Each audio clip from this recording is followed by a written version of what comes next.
In this video we'll cover the build process for the Ghost 55-inch high wing pusher. Slightly differently, this model uses two sections of tubular fuselage mounted together. The two pieces are stuck together simply using hot glue. Here you can see the top piece attached and the front section has just been cut and tapered to allow easier access to the electronics and other bits that I'll be putting inside later on. The tail section is a simple horizontal and vertical stabiliser. Horizontal stabiliser is 16 inches by 8 inches and the vertical stabiliser is 9 inches high by 8 inches wide, both of which use 2-inch control surfaces. Both the vertical and horizontal stabilisers have been tapered just to make them a little bit more pleasing to the eye.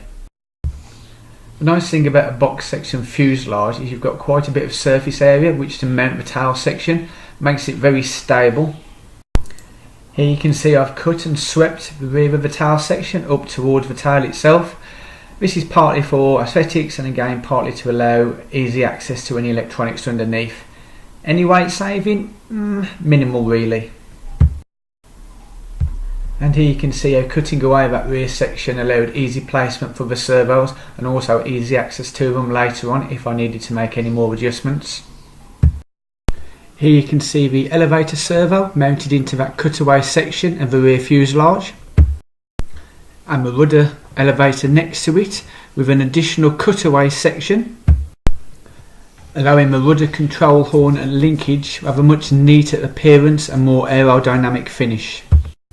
Next was the wing, which was made in 3 sections, the main section being cut from a single piece of Depron 40 inches by 16.5 inches, then folded into an arm and wing with an 8-inch wing chord. The 2 outer sections were 7.5 inches each and raised 18mm at the tips. These sections were also tapered purely to give them a much nicer look. The wings will be held in place with elastic bands secured onto hardwood dowling, which is then reinforced with plastic ID card to give it some extra strength. The motor mount is simply a piece of 3mm thick aluminium cut to the correct width and bent into shape. In this case it was approximately 20 degrees from the vertical, which gave me the correct amount of downthrust needed for this model. The motor is a 2826 Turnigy 1400 kV brushless outrunner and I'm using a 7x4 prop.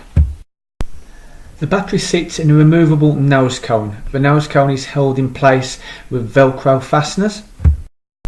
An idea I borrowed from Andrew Newton, who uses this method to great success in his own scratch-built models. The battery itself sits on a Velcro tongue which allows it to be moved backwards and forwards, which helps greatly with balancing the aircraft. Receiver and speed controller are simply held in place using Velcro fasteners. Struts were added to the vertical stabiliser to help with stability. This helped compensate the excessive prop wash that is common with pusher type models.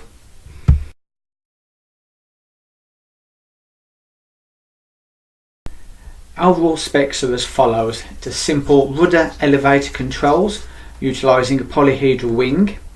Total length is 45 inches, that's after the additional 3 inches nose extension. Wingspan 55 inches. Vertical stabiliser 9 inches high, horizontal stabiliser 16 inches wide. The motor is a Turnigy 2826 1400 kV, run off a 30 amp BEC speed controller and a 7x4 prop. All up weight including battery was 764 grams. That includes an additional 35 grams of weight which was still needed even after the nose extension to help get the correct balance.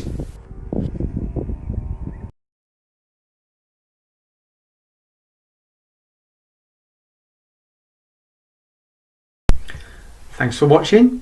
Please like, subscribe and keep a lookout for more videos.